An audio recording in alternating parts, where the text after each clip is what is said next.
I, Robot, Artist Proof number 2. Technology's evolution is growing at such a pace, one wonders about the future of human work, meaning with our hands and feet. The once traditional and majestic home adjunct of a mandatory Hoover or Electrolux has now been rudely replaced by a small, undergrown, discus-like mini flying saucer that quietly goes about its business of chasing down every crumb and dust mite, whether in sight or unsighted. Or consider the robotic invasion of traditional factory assembly lines, with their robotic caliper-like limbs thrusting with perfect accuracy freshly minted car doors and using their other claws to drill these into permanent position. The idea of a life of absolute leisure is not far off.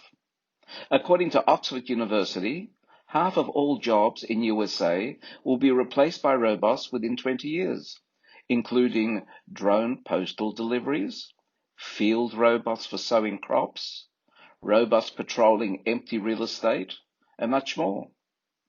Even at this moment, robots are actively involved helping control the COVID pandemic by cleaning floors at airports and disinfecting them, taking temperatures at hospitals, as well as even making salads in communal halls. Damn clever creatures, them robots. AI, artificial intelligence, is insinuating itself stealthily into every facet of our lives. This conjures up Isaac Asimov's prophetic novels that see humans desperately trying to keep robots under control by designing specific software that forbids robots from doing anything that may harm a human.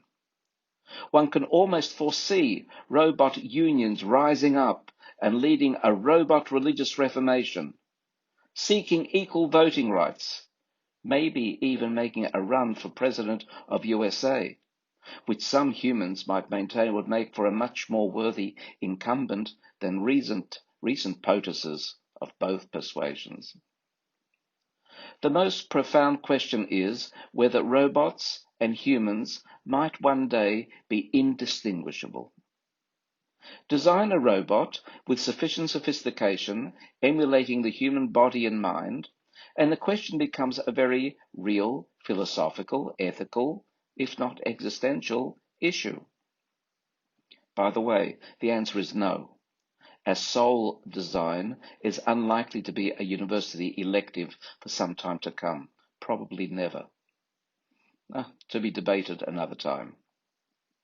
Then there is the other possibility of having human-robot hybrids.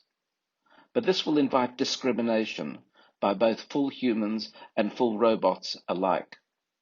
But this too raises interesting questions, as we are already in the era of implants of computer chips of all kinds to expand both the mental and physical strength of human beings. One never knows exactly what the military is up to. One thing is for sure. The hybrid is unlikely to enhance the cause of emotional intelligence because, as we all know, robots don't have feelings. Though you might come back to me and say, that too is programmable. I guess the future looks downright interesting. Don't be surprised if a future generation of robots might not be singing, "Row, row, row your boat," where humans once have been.